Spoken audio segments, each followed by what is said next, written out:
got one leg. Shit, hold on. Wait a minute, y'all. Damn. Shit. You all right? Yes, sir. Just trying to get in there good. God damn. You pull out firearms. I definitely got to drink some. Yeah. All right, y'all already know, man. This is the If I Know, You Know podcast. Where we talking about real subjects. We trying to help the culture. We trying to shift the narrative. And I'm talking about, this is my slogan. We're going to be lit legally. You know, you take that, the trademark, and please don't steal it. But I'm here, man. This is a special episode to me, man. Because tell you the truth, I got the name Ike Turner. Nobody's asked me really. I don't want to be like one of the people that be like, yo, somebody asked me. Nobody has asked me where did I get the name from. But it's a Wiz Khalifa lyric in one of like his songs where he says like Ike Turner. And then Hove, you know, God MC, you know, thank you. He said, I'm Ike Turner, baby girl, on the drunken love shit or whatever. So that's just where I got it from. I just wanted to go with that, like Ike Turner, but we not emphasizing on domestic violence. We straying far away from that. Yeah. Okay, but the crazy part is I'm in here with somebody that definitely shares the same name. And I'm gonna allow him to introduce himself because I don't think I can do him justice. What's going on, y'all? It's your boy, Mr. Turner, the littlest dude on one leg, west side, bankhead, one leg, turn up. Okay, now, like y'all see this, I live two different lifestyles. First responder, self-employed first responder. But in the daytime, nighttime, I'm Mr. Turn Up. I'm a celebrity host. I host parties for different celebrities, OnlyFans, cameraman, skits, all that, you name it. Okay, cool, man. We know each other from working at a certain nightclub, but they're not paying us yet, so we're not gonna promote them. I just want to say, you know, I definitely appreciate you coming up here, coming up on the If I Know You Know podcast. So I just think your story is very unique because I ain't gonna lie, if I was in your situation or certain situations, I don't know what the fuck I would have did. You get what I'm saying? I don't know if I would have, you know, been as positive as you been positive. So They don't even know. Yeah, they don't know. Can the camera look down? Can the camera point down? No? Can the camera point down? We gotta show him. Okay, my boy has one leg. Really he has two legs, three legs actually, but he has 1 foot. Yeah, I got one. See, my boy. You get it. I'm gonna do you properly. You get what I'm saying? Yeah, he has 1 foot, man. So we're gonna get into your story. We're gonna talk about a little bit about you growing up and what you got doing now, and also how you got it done. Yeah. All right. Okay, cool. So, all right. So, Mr. Turner, tell me a little bit about you growing up, stuff like that. Where you from? Sure. All right, well, shit. Everybody call me Mr. Turner. I grew up in the DMV, DC, Maryland, Virginia. Not Baltimore. If you tell somebody you from Maryland, they say, oh, yeah. You from Baltimore? Say two. Nah. Now, I'm going to check you right now. What year we in? Huh? What year we in? Chill out. Man, trying to tell you, February was a rough month for all of us. Definitely. Yeah. Yeah. I'm from Maryland, Landover, Kinland, 25, stand up. Well, I ain't grow up like this. This happened in 2017, but just grew up in the hood, trying to stay out of trouble. My business, I was always the goofy dude, so I always had that good energy, always like an outcast, weird. I ain't really grown to myself until like, you know, when I got like older and I realized I had like a talent, like doing this, radio, the skits, you know, Instagram, TikTok, lines, all that, you know what I'm saying? And it just like, eventually one day I was at a bar and this, the DJ, I always go to this bar and he used to always say I was lit. He was like, hey man, would you mind, you know, you want to keep coming to these events, blah, blah, blah. I'm like, cool. Like, would you mind getting on the mic? I said, yeah. I don't really know what I'm going to say. Like, man, just do what you do. I just happen to have a knack for it. Like talking fast, like just saying stuff off the riff. And then it just like, 2017 or 2019, I decided to move here. And like, maybe like 6 months after I moved there, I blew up. Gotcha. How many followers you got? 28,000 and what, 500? So we don't call it 30K. We don't call it 30K. You were around that, you call it 30K. You were around that, nah, 30K. We gotta celebrate that, man, cause I ain't gonna lie, you ain't You ain't a model in a bikini or nothing like that, and the people following you, so you must got something going on. So. Man, it's Instagram a hard thing. Anybody trying to get your followers up, man, just stay to yourself. Don't buy followers. Don't buy into all the bullshit. Just literally just make your own content. My reaction videos go crazy. Like, find your wave and just roll with it. I got a whole plethora of things. Consistency is key with social media. I still struggle with it from time to time. If you ain't falling for the trends, it's gonna take a little longer to get your followers up, but it's worth it. It's honest and worth it. Like I said, people got millions of followers, 20,000 ain't nothing, but you know what I'm saying. To a lot of people, we shit. Retired hood nigga, street nigga like me, that's a lot to be proud of, man. So yeah, I'm loving this. Cool. I appreciate all my followers too. Share content, comment, all that good stuff. As far as I'm Bike Life. 2017, I was on my motorcycle coming home from work. Lady T-boned me at an intersection. She just wasn't paying attention to texting or something. I don't know. And yeah, that's just what happened. It was a rough couple of years. I honestly, like, what, 2017? It's 5 years now. It took 3 years to even get like adjusted to the reality of it. Like, you know, when it first happened, I was like, damn, I just lost my freaking leg. Like, I don't know what's gonna happen. Hold on, real quick. Yeah. Let's slow down. So you was involved in the accident? Yeah. Car accident? Yeah, lady, I was on my motorcycle. You was on your motorcycle? Yeah, lady, she just hit my. And the lady just hit you. Now, you know, like, we know each other, I say professionally. Yeah. But this is personal. And Sure. I'm going to have all the respect in the world that I can have for you. I mean, You know what I'm saying? So, at the scene, did it seem like you would lose your leg? Nah, a dude, he was like off duty. He was a paramedic though. He ran over. I asked him, I was like, is it, like, what's going on? Like, my legs are broken? Like, I seen his face. He said, yeah, I think it's broken. But I could tell something more was wrong. They said, I'm surprised. I'm not really supposed to be here. I was supposed to be dead. Which I think your body got, what, like 7 or 9 pints of blood or something. I think I lost like 5.5, 6.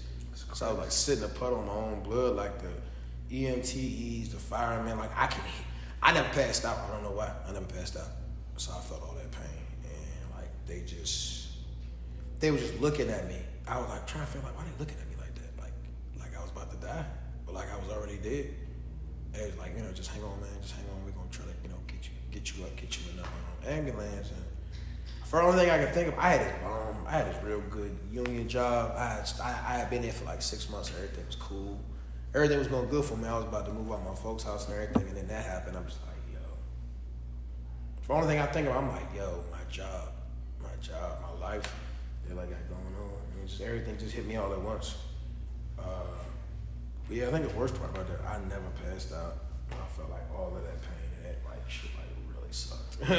But yeah, that's why I'm so pressed on time. And I tell people, like, you know, you could waste my money, you could waste anything else, but wasting my time is a no-go. Like, I literally, like, I'm not supposed to be here. Like, the doctor, when they explained to the doctor, like, you know, I don't, I tell you, we didn't think you were gonna make it. We're not trying to like say anything bad. We didn't think you were gonna make it because you lost like 5-6 pints of blood. You're not really supposed to be here. It's a blessing that you are. I didn't think I was gonna make it. I'm literally looking at the blood, just like I'm on the ground, just like laying there. They're like, we can't give you no. I'm begging them to just give me some water. I'm like so thirsty. They can't give me no water. Can't give me anything. And I was just like sitting there until they finally like scraped me above the ground.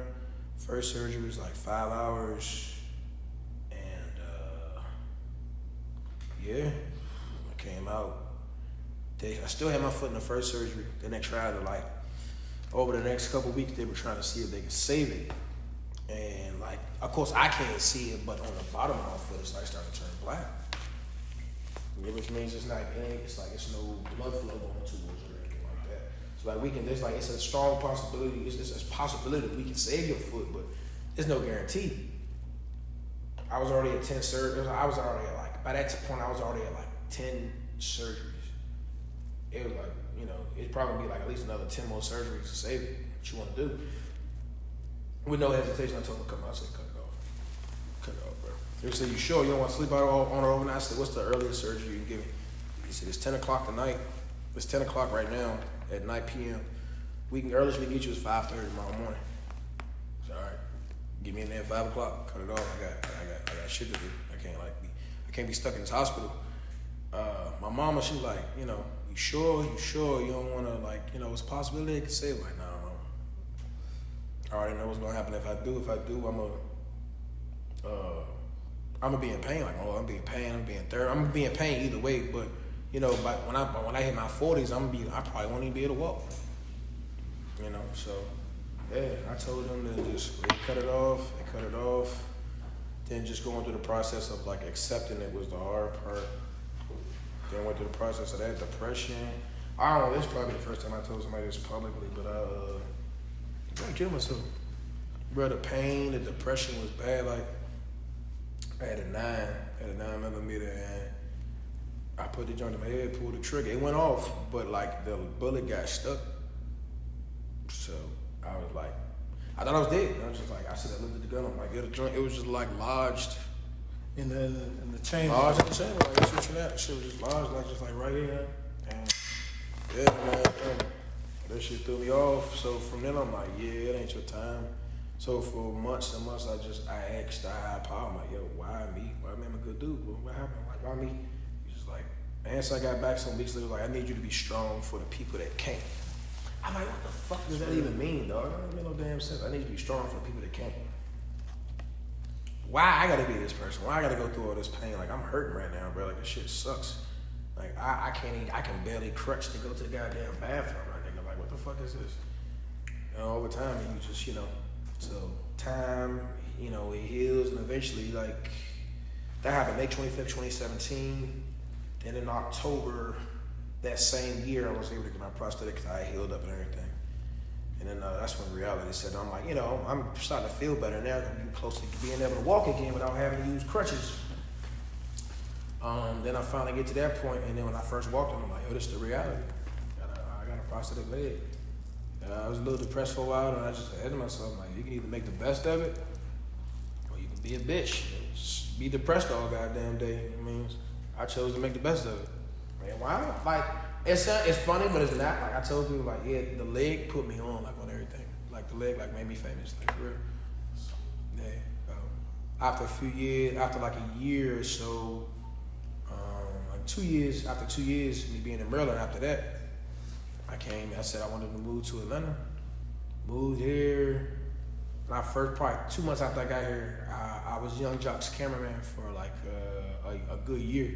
And that's kind of what made me famous. I was a celebrity cameraman. I was following him around, Scrappy, a whole bunch of other people. I was doing some cameraman work. And that's kind of how what put me on to do like the hosting shit. And I rebranded. There was Mr. Class A JB, then I turned it over to Mr. Turn Up. Jazzy McBee from Streets 945 actually gave me that name. One day we was just in the club just getting lit. She's like, I'm gonna call you Mr. Turn Up every time I see you. I was like, Got you. yeah. And then it went up. Then I just like I was always comfortable. Eventually I got comfortable with the leg, but like any chance I could, I'd take my leg off. I'd be showing my leg in the club, whatever.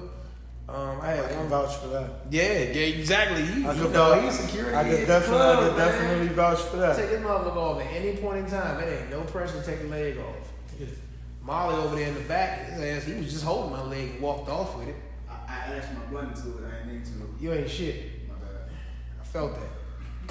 I just wanted to say something because it's crazy. Like my social media handle is IIKYK, IKE_TURN_ up. And this is Mr. Turner. But the crazy thing about it is a lot of people don't know is I had an incident too. My foot was crushed at my job. Not gonna tell the job because they're not paying me. But I had a workers compensation. My foot was crushed. I had a crush injury where a lot of ligaments in my leg, well not my leg, my foot was crushed. And there was the whole debate about whether I would have my leg. It's actually the same leg as my left foot. My left foot is now bigger than my right foot.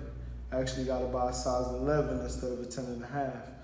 And it's just crazy, like, sitting at home depressed. Like, I can't sit there and lie and say that I know what you was going through, but I could definitely feel you because I sat there with, is this part gonna heal? What this gonna do? My foot turning just black. sitting there. You just literally just sitting there. You just like you in limbo, and it ain't shit you can do besides just. You can't get up, walk around. You can't really go to work. Can't really make no money like that. Only thing you can do, like them walls start closing in on you. You laying in that bed, man. Sure. I had another incident within. It's been about a year now, but I kind of like from the previous surgery. You know, when everything happened, like my hip wasn't a problem then, but it wound up being a problem later. They had to basically break my hip and my ankle to realign it.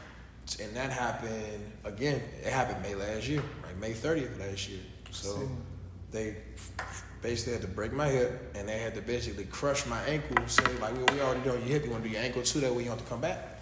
So they literally had to like go in there and literally just break my ankle, like crush it and rebuild it. And that's the foot that you still have. No. Yeah, the foot that I still have. So they crushed. So they had to crush this one, and then they had to break this one, kind of like put it back in the line so it healed properly. So, it was bad, man. It was bad. I'm like, yo, not this shit again. And then so that happened around the same time it happened. And it was the end of my lease on my spot. I lost my spot, lost my house. Basically, the majority of the shit I had in my house, I'm in a wheelchair and crutches right now. I can't move this whole damn house. I Gotta pay people. Yeah, no, I had friends. luckily I had my boy. He kind of looked out for me, helped me out. Like I grabbed everything I could. I put all my clothes in some bins. I grabbed some of my I grabbed all my camera equipment, my lighting and stuff like that. I had to leave certain stuff because I'm like, yo, I ain't got no space for it. I had to move it to a hotel for a little while. Actually, and over time it got better, but man, that first 3-4 months of this shit, bro, I was still out here towing, like I couldn't respond to accidents too much because I can't be on crutches responding to a damn accident. I was still out here towing, transporting cars. Like I got to the point I could get back to responding to accidents. I got a prosthetic leg, I got a fractured hip, a crushed ankle, and a walking boot. Oh, I know that about looked that weird. boot. That looked funny. You so confused looking on the highway, seeing somebody help you out with a walking boot and a prosthetic leg. Like this nigga need more help than me. Of course. Yeah, Of course. so it was a struggle with me. Again, you could be depressed about it, act like a little bitch, or you could just suck that shit up and just make this shit work. My mama wanted me to come back home, but I would have lost all I had. The only thing I had left in my name was my fucking truck. What was my tow truck? I'm like, yeah, I can't lose that. So I gotta thug it out here for a while. So I thugged it out, got back, I got more contracts than I can handle right now. Even with everything happening last year, I only worked 7 months, but I profited like $120,000. Cool.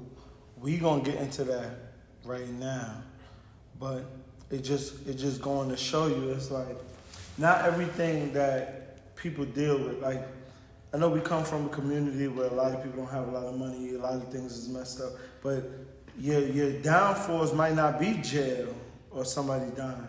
You could have something that happened to you that you can't even prevent. You didn't think that was gonna happen that night. You didn't think that person was gonna hit you or anything like that. And it's just like that shit gave me motivation. Cause tell you the truth, is I'm sitting on the couch. That shit happened to me July 7th, 2001. Yeah. Where my foot is crushed. I'm sitting there. Doctors are sitting there telling me, yo, we don't know what's going on. This part turning black. This part got a bubble. And I ain't gonna lie, if it wasn't for my lady, I'd be cooked. Like she had to do everything. I couldn't load the dishwasher. I couldn't do nothing. And that's with still having my foot. You get what I'm saying? So I couldn't imagine what you going through as far as how you talking about trying to make something to eat, making a bowl of cereal was a challenge. It's You a gotta job. put the cereal in the Tupperware, close it, find an empty bottle of water, pour the milk in there, close it, put that in like a little grocery bag, and then crutch your ass back to your room or whatever, wherever you about to sit at. Yeah, man, it was a lot. Even just moving a few feet was a lot. You know what I'm saying? But like, it just whatever you going through in life, anybody, you can't let it hold you. Cause that situation could have held me, and I would have been nothing. I probably would still been staying in my mama's basement, just depressed about my life. You know what I'm saying? But like I used it, you know. Like now, like my pain tolerance is like I don't even feel pain. I'm like almost like immune to pain. I got hit by an 18-wheeler like a week ago. Not off no like head on. I was responding to an accident. He said he got hit by 18. Yeah, I got hit by 18-wheeler. I got hit by 18-wheeler. Responded to an accident. Somebody rear-ended this lady. She had her kids in the car. They were okay, but it was coming around a bend, like where Spaghetti Junction is. Y'all know what Spaghetti Junction is in Atlanta. Just going down the highways. It's coming around a bend, so you can't really see them. That's why people have people like me or like Hero to come out, respond to the accident. So we cut our lights on. We got traffic to make sure nobody get hurt. Because a lot of times that's how accident becomes another even worse accident. Accident becomes a regular accident. A little fender bender can become a fatality because someone's not paying attention. Everybody in a hurry in Atlanta. Everybody trying to get somewhere, especially them 18-wheelers. And he come around the bend and like I said, my truck was right there, so he seen he slammed on the brakes. His trailer slid. I'm trying to get him to go as far as he can that way. So the end of his trailer kind of like hit this side. He basically hit this side of my body and made me do a Michael Jackson spin. Man, I sat on the ground. First off, everybody thought I was like, I don't know if they thought I was dead or knocked the hell out. I got right back up. And I'm just built different, I guess, but any situation you're going through, man, like you don't have to you ain't gotta live in it. My mic, what I do? Just pull it to the side so you won't. Yeah. Put it behind you. What happened like that? You just wasn't trying to see it. No, just when you're talking, try not to tap it. Oh yeah, because I was definitely grabbing that thing, so it's probably all that. I'm sorry, y'all. Yeah. Apologize for technical difficulties. Yeah, it's the leg. Yeah, man. Anything you're going through, dog, just gotta push through. Anybody saying go ahead and get hit by 18 little like my dumb ass, but hey, if I can literally go through everything I went through like twice and get back up, I'm pretty sure whatever you got going on, you should be able to overcome it and keep it pushing. That's facts. That's facts. Yeah, man. Well, it's like you got a very inspirational story. Yeah. You know, and it's just like, you know, like I said, we met each other on a professional level. You was working, I was working. You know, like I said, they're not paying us yet, so I can't really promote businesses until I get a check. So I don't know how to spin that. But so look, so I see you in the party scene, I see you in the club scene, and I also see you doing the emergency service vehicle. So I know you're a very busy guy. Yeah. So let's delve deep into that. So you grew up the DMV area. Yes, sir. And then now what you're doing is you moved down here. So I see right now you got a whole emergency service thing. You also got a firearm with you, which is crazy. You Yes, know, sir. gun or whatever. My deuce right here, man. Make sure that thing loaded. Thank you. Please make sure ain't nothing loaded. You know? Say, look, this is all my little niggas, street niggas, You know. cap ass niggas. Anytime you gonna do something with a gun, please make sure it's not loaded. Make sure this is completely out, and make sure the bullet ain't in the chamber. Cause y'all ain't man. I'm a cameraman too. I do music videos. I just want to do all this in the camera, and I'm like, you should see my face behind the camera just I was fake nervous at a point in time. I definitely was. Like, I wasn't nervous because, you know, being in the hood, you got firearms or whatever. But we're in Georgia. So a lot of people know me. I'm from New York. Carry. We're in Georgia. There's a lot of open carry. It's a lot of people carrying firearms, and they're illegal. So just letting you know right now, the firearm that's next to me is a legal firearm. It's registered to the gentleman that's sitting right next to me. It's his firearm. I'm not going to touch the firearm because we can't do that. But what I was going to say is quickly, I just wanted to get into this. So before the accident happened, you was emergency service vehicle. You had that going on already?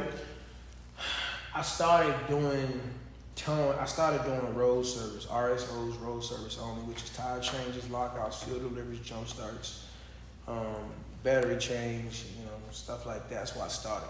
Started doing it for free. I was just in my regular vehicle and I seen somebody on the side of the road, passed him a couple of times. I said, let me see if they need some help. Kept doing it for free. And eventually I got to a point, I ran into someone that did that had a contract doing the work. So I said, you know what? And he hollered at me like, man, I'm gonna put you on my contract, yada, yada, yada. Got on his contract, wanted to get my own contract, started building up my own clientele. So I started making my money, got a bigger truck. Started from nothing. What was I had, like a 1995 Dodge Dakota. Roof was rusted out damn near, but it got me from A to B and just kept leveling up. Got myself a diesel truck, you know what I'm saying, S10, whatever I could to make some bread. So I came here, when I moved here, I'm still doing that. I was driving 18 wheelers too. Side note, ladies and gentlemen, anytime you want, if you don't know what you want to do with your life, pick a trade. CDL is one of the easiest ones, plumbing, you know what I'm saying, like AC and heat, anything electrical, things of that nature. Pick a trade so you won't be out here looking stupid if you ever get fired or like your job lay you off or whatever, whatnot. You don't have to do it for life, but at least you'll be covered. Because my times of roadside isn't bumping, which most of the time always is now, I can always out back in the 18 wheel, run the road, whatever. You fall down, think about it, if you catch a CDL, so you fall down hard times like me, but worse, and you lose your house, you got nowhere to stay. Okay? You get one of these companies, it's a sleeper and you running the road, you sleeping in that truck. The only time you really, not in the truck is when you on your break. You like, your weekend break or whenever you get off, and you can do the hotel thing and you just keep stacking your bread. So always make sure you keep that CDL or some type of trade so you can keep making money. Got you. Definitely sound like something a lot of people need to be doing, but they're not doing it. Nah. We're not here to dwell on that. So, long story short, so you got that going on. So you do the emergency service vehicle. You also got stuff going on with the comedy as far as the skits. You're also doing the big body party hosting. And just like I said, for me, I don't know how somebody could do that. And yo, bro, I ain't gonna lie, 1 foot, I'm hanging it up. I ain't gonna lie, it hurt. I got my times where it hurts. It hurts. I got my times where it's painful.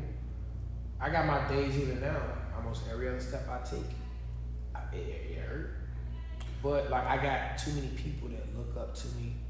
I got too many people that I inspired them, I wasn't shit, bro. I was out here playing in the streets. I kept going to jail. I seen your Instagram. And one dude from jail, I never met him a day in my life. He said, man, I get out of jail soon, man. I just want to, I want to be like you. I want to stay with you. Like, you make work look fun. Most people, even, and we're not going to knock 9 to 5s. If you had a 9 to 5, make it work for you. Find something that you can tolerate for 9, for 8, for 10 to 12 hours a day. You ain't gotta love it. You just gotta tolerate it. Really quick, yeah. I just want to tell everybody, like I said before, and I'm gonna say it in every podcast. I'm not shitting on the street. I'm not shitting on anybody going to get some money that's illegal or legal. I'm not shitting on the guy that's in McDonald's or doing whatever they gotta do to make sure that they have some money or a roof over their head. That's not what this is about. It's about sitting there saying, I'm gonna do this, and then what I'm gonna do is I'm gonna branch into something else that's gonna allow me to take care of myself, where I'm gonna decide my schedule, where I'm gonna decide what I'm gonna do, where I'm gonna sit there and say, well, this is my time, and my time is valuable. There's people sitting there working $12 an hour. I don't think my life is worth $12 an hour. I really don't think so. I think I could do a lot of shit in $12 an hour, in an hour, instead of working for somebody for 12 hours. How much money you make working for yourself, and granted, it's a lot of expenses into this. Hold on, real quick. I don't want to stop you. Yeah. But all right, really quick. Yeah. So now you got the emergency service vehicle situation going on. You using your own car? Yes, sir. Okay, using your own car. All right, now exactly what are you doing? How are you getting the paper?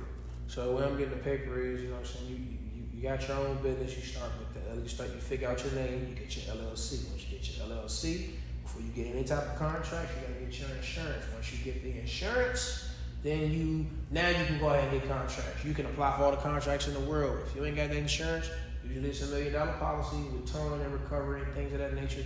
You ain't gonna get jack shit. So it's a lot of upfront money. That's why a lot of people don't do it because they're scared or they don't have the capital.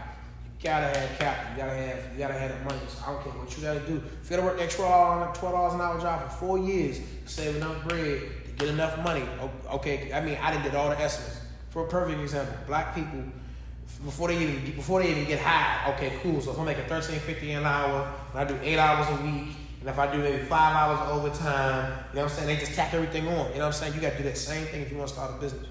Okay, cool. So all right, cool. All right, my insurance gonna cost this much. It's gonna cost this much to get the LLC. It's gonna cost this much to get the vehicle I need. All that you tally all that on. This is how much I need to start my company. So if you need, your average company is like 3 to 5 bands to start. Any type of company, a minimum of 3 to 5 bands. But tell you the truth, real quick, not cutting you off, but a lot of y'all running around with 3 or 5 bands. A lot of y'all gonna spend 3 or 5 bands on clothes or sneakers or something like that. But you can sit there and do something with 3 to 5 bands to where you work for yourself after that. So I'm positive. You gotta make sacrifices. I didn't go out and eat. I didn't go out and party every weekend. I didn't go out and party at all. I literally I stuck my head in. I focused on straight work. I cut people off. People said, "Turner, you acting different. You know you don't hang out with us no more." No, I don't, cause y'all on bullshit. All y'all want to do is hang out on this corner or chill out in front of the gas station. It's not that difficult, especially if you stand in your mama's house and you ain't paying that much bread. It is not that difficult to put 3 to 5 bands together. It's a lump sum, but you can get it done. If you literally sacrifice 1 year, hell, just sacrifice 6 months of not going out, not hanging out on the corner, not buying them Jordans and all that other stuff, you can get it done. Promise you can get it done.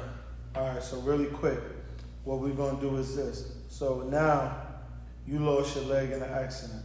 You had this going on. You went through all of that. Where you at now with it? How you living now? I live marvelously. It's not everybody's, choice right now. I'm doing the hotel thing, but I'm staying at the perimeter. At the bougie hotel. I ain't gonna lie, I got kind of big to stay in the hotel. I could have been bought a house, y'all. Could have been bought a house. I'm looking at a house now, but I'm single, I ain't got no kids, I'm not married. It was just, me personally, it was just easier. I'm looking at houses. The house that I do have is out in Macon, and I kind of like the Airbnb. And Macon's a little too far away for me to go back and forth, so I chose to do the hotel. More income though. Oh yeah, more income. More income from that. Now, in from my that situation, granted, that was my aunt's old house, and it was passed on to me, so I got lucky in that sense. But yes, more income, more revenue. But how am I now versus I was 4, 5, 6 years ago when I first made the investment? About 6, 7 years ago. I've been trying to do this for 10 years. Get to the point where I can look at my bank account. When I go out to eat, I don't gotta look at my bank account. When I go out to buy something, I ain't gotta look. I can go to the Chevy dealership right now and go buy a truck. I don't gotta look at my account. So you good. Essentially, you good. Yeah, I'm good, but that's the thing.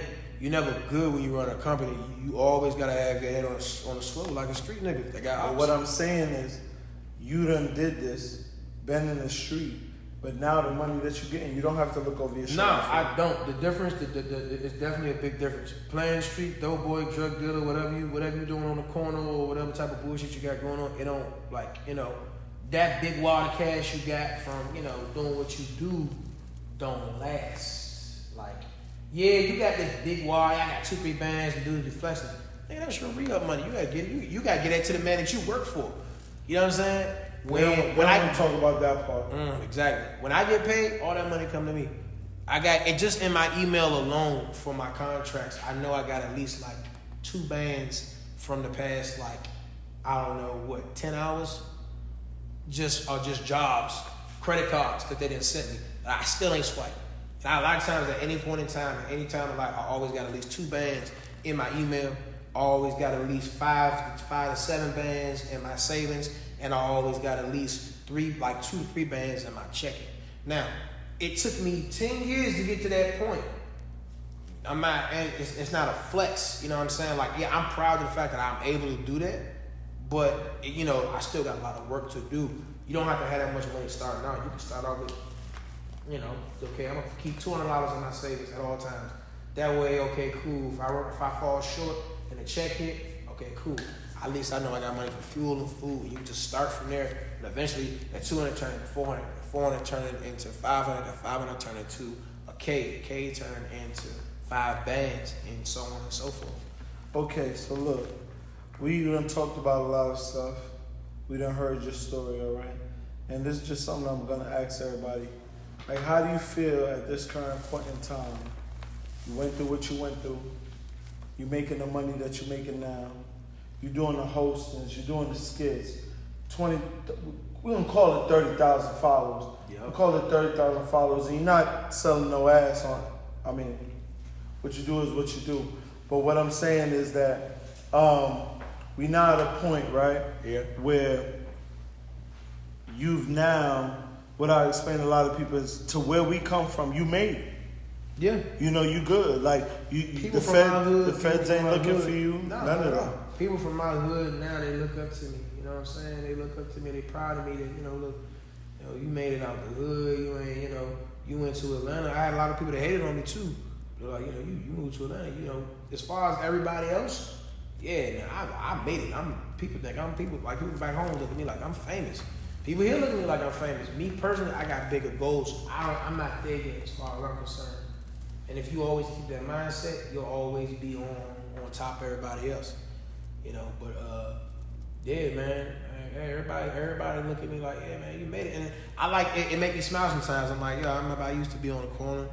You know what I'm saying? I used to be, you know, I used to get in trouble. I did 3 years. I did 3 years in VA. You know what I'm saying? Virginia and shit. You know, a lot of people don't know about that. A lot of people think I was just, you know, one of them dudes that just made it. Like, yeah, nah, bro. I used to play in the street too. I used to get caught up for that shit. It ain't worth it. The money, the money good at that moment, but you get played into that because you ain't ever had no money. Dudes say, look, I'm gonna give you $300 to do this. Like, $300? What if somebody at that same time told you, look, man, if you invest this, you'll make $1,000 a day.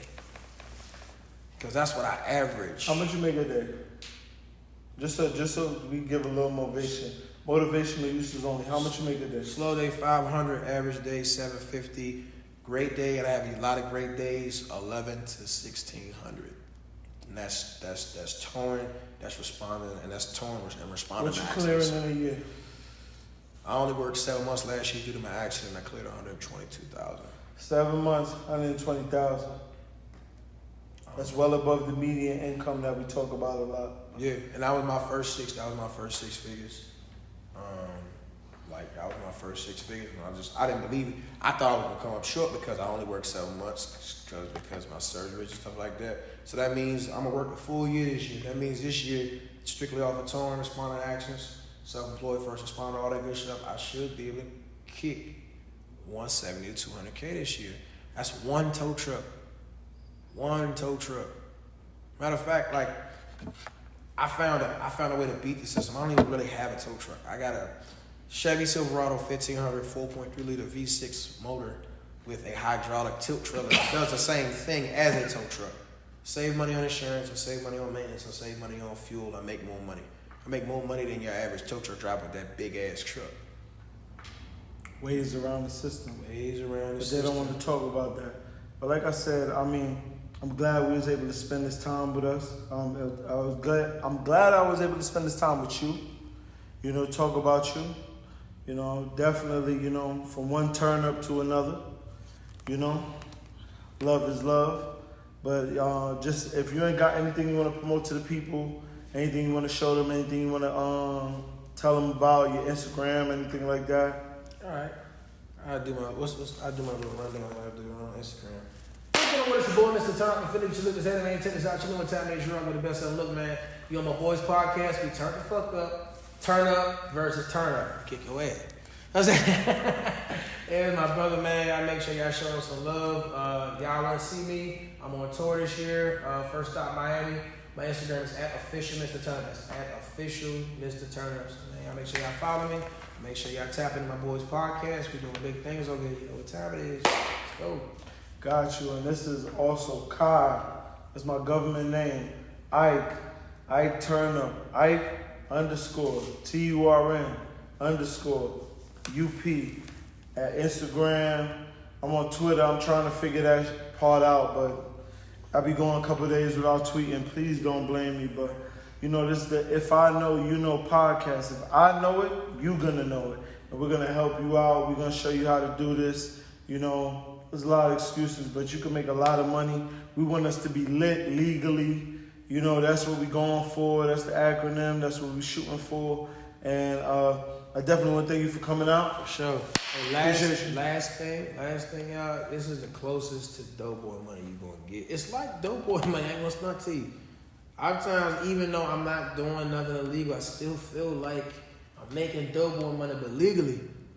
I used to steal cars. I get paid to legally take people's cars now.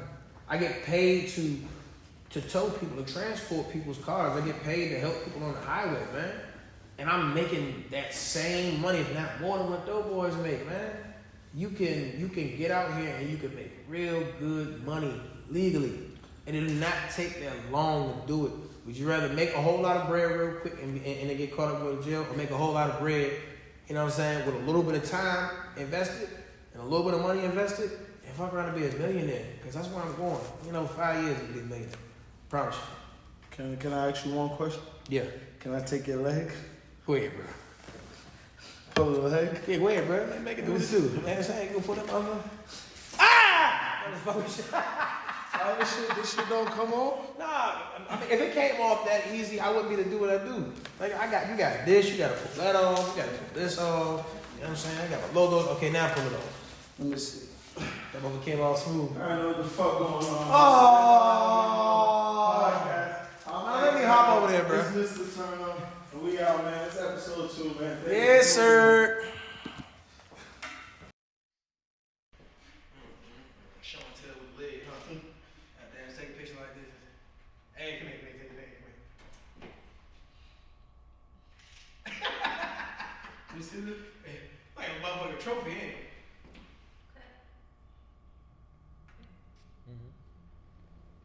Alright, take pictures of